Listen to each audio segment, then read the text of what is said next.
আসসালামু আলাইকুম ওরহমতুল্লাহি ওবরকাতু।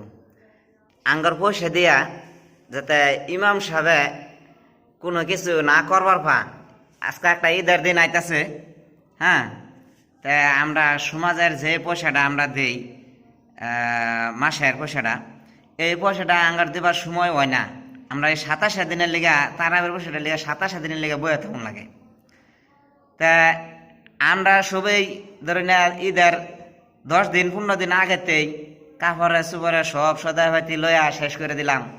আর আমরা যে পোলা ফান্ডা পড়াইতেছে, হ্যাঁ, ধর্মীয় শিক্ষা দিতেছে, তা তাগর লেগে আঙ্গরে মানে 200 টাকা একটা আগুলে বা উঠে না।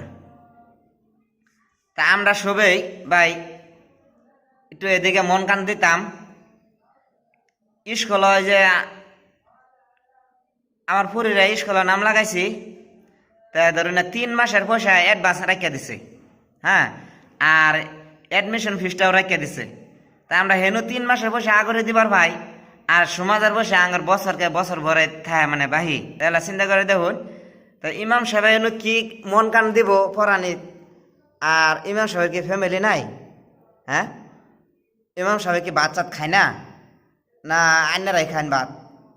না ইমাম সাহেব কিছু লাগে না? তো গতিকে সবাই আমরা এদিকে একটু মন কান দিতাম। ইমাম সাহেব পয়সাটা ফটো মাস আইলে ফট করে দেয়ালতাম। হ্যাঁ, যদি কেউ পায় আগরে দিতাম। আগরে দিবার দরকার প্রয়োজন পড়ে না, ইমাম সাহেব আগরে কোনোদিন চাই না তার কাছে। তা মাসটা পুরা হওয়ার লগে লগে আমরা এটা একটা দেয়া দিতাম, যাতে আমরা কাছে না আউন লাগে। ইমাম সাহেবের মাস হওয়ার লগে লগে ইমাম সাহেব হাতে পয়সাটা পাওয়া যায়। ইমাম সাহেব সভাপতির হাতে দিয়ে দিতাম, সভাপতি ইমাম সাহেবের হাতে দেয়া দিত। তো ভাই আজকে এবং তুই বললাম, সবাই এদিকে একটু মন কান দিবেন। আসসালামু আলাইকুম রহমতুল্লাহ বরকাতু। মাফ করবেন যদি ভালো করে থাকি, তে 2 জনটা আর 3 জনটা এই ভিডিওটা শেয়ার করে দেবেন।